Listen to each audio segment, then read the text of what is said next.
Okay guys, so in today's video we're going to be talking about the new 2020 Chevrolet Corvette. Let's get started. I'm on TV! Oh shit! First cops, now this? Oh man, I'm be a star, son! So I have my little helper here to help me make this video. Baby Jack.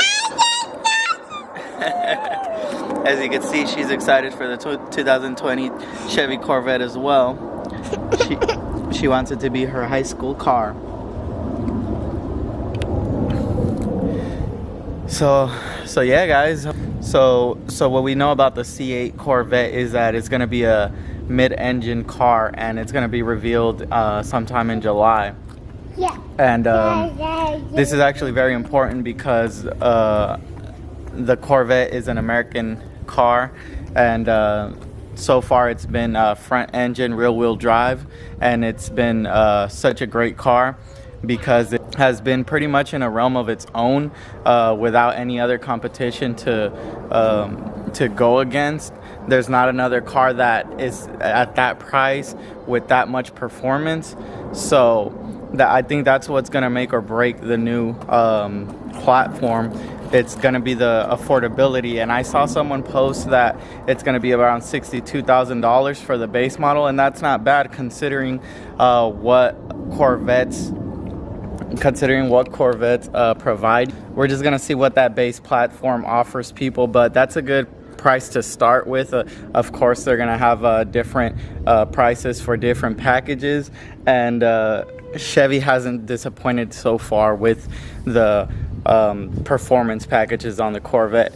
And along with this news, I'm going to talk about the 2020 EcoBoost Mustang, which is a turbo 4-cylinder Mustang that's pumping out around more than 300 horsepower.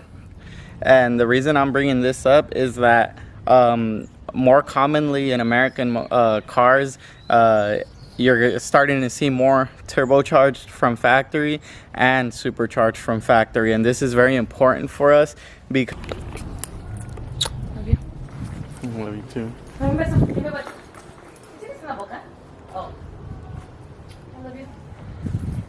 She's heading off for a job interview. Wish her luck. Go make my money. So yeah, with more supply and demand, there's gonna be more manufacturers producing kits. Turbos probably will be more easily accessible here in America. They won't be so expensive. So this is actually great that companies like Ford and Mustang are reaching out to changing out the way they build vehicles. Ford is putting a turbo kit in a EcoBoost Mustang, and Chevy's going mid-engine car.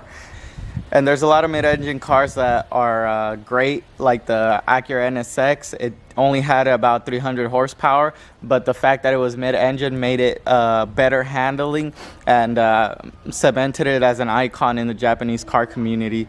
Other cars like the MR2, they didn't have so much power, but they had a mid-engine, and just the weight distribution made them great iconic cars. And this goes without saying, cars like Lamborghini and Ferrari, they're all mid-engine cars, but the Corvette has a great performance already, a great performance platform, and just going mid-engine, it's going to push it to that next level. It was already a good competitor with supercars, but now going mid-engine, it's going to be a great car. And like I said, what's going to make or break it is the affordability, how many people could get their hands on, because hopefully it's not too expensive where you won't see them on the street as much. Hopefully they don't become rare like how supercars are. It's not every day you go out, drive around and see a Ferrari or a Lamborghini, but it is every day that you go out and see a Corvette. So that's my thought on the 2020 Corvette and the Mustang. As far as looks of the Corvette, I think they're going in the right step, because I didn't like the C7 that much, to be honest. They made it shorter lengthwise, and they made it wider. To me, it looks more like a Hot Wheel. No, mamá. No, no, no, no, no, no, no, no, no, no. Fíjate. ¿Y cómo te andas subiendo allá, mamá?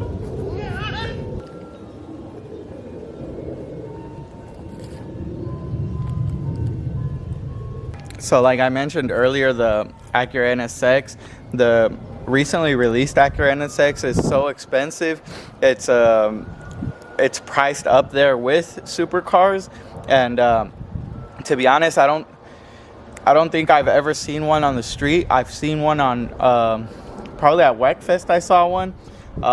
Nothing but car shows. I've never seen one actually just driving down the street, because so that's gonna cater to one specific person, someone that is actually loves the NS6 and has the money to afford one.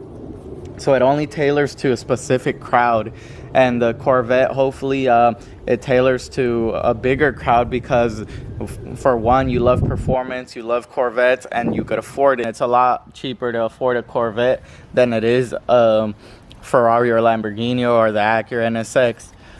For me, I actually really like the Acura NSX, and that's one of my dream cars. Mente. For me, the Acura NSX is actually one of my dream cars. Of course, I've watched other YouTubers.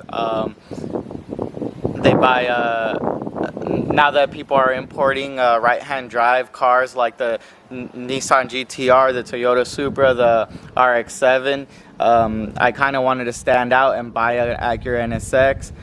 If I do become popular on YouTube, you know, everyone can dream.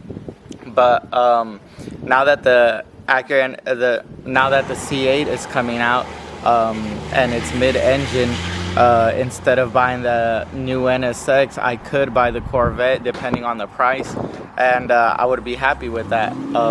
I like the way it looks great. It kind of reminds me of a McLaren. We haven't seen the final form of the C8 yet, because they have shown it in camel, but so far what we know, it looks pretty good, and I'm looking forward to the reveal. Hey baby, what's all that chocolate on your face?